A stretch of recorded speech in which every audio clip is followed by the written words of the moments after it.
So, how to deal with our conspiracy theories? Sometimes we believe that people are talking about us, or some may be persecuting us in our job environment, or in our work and workplace and so on, and maybe sometimes in family or other kind of relations. We harbor sometimes a lot of conspiracy theories. Are they true or not? We don't know. Are just premonitions, or do our brain get a clue from what is really happening? Maybe we'll never know. So how to deal with that? Sometimes people live a fantasy. They invent those conspiratory theories, and they believe that they are being persecuted and people are behind them, and this is a kind of mind sickness, and they lose the balance of their mind by thinking that way. So what David decided to do, it's very interesting here, because on verse 1 he says, "Hear my voice, O God, in my meditation. Preserve my life from fear of the enemy." This is very important, because fear is natural. But preserve me from that, my God. How preserve me from that? Then he says, verse 2, "Hide me from the secret plots of the wicked. They may be plotting something against me, but please, Lord, you are the only one able to hide me from that." And then he says, "From the rebellion of the workers of iniquity." So am I giving to God those conspiratory or conspiracy theories?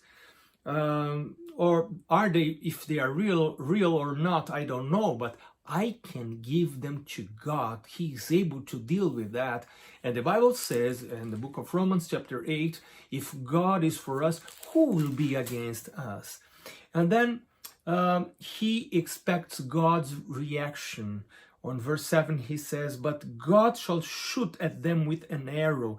So it was God that will react against those conspiracy theories and not himself. Sometimes, what if we are reacting against a fantasy? We are fantasizing, we are creating those fantasies about conspiracy against us, and we react sometimes violently, and we became ridiculous because there were no conspiracy happening against us.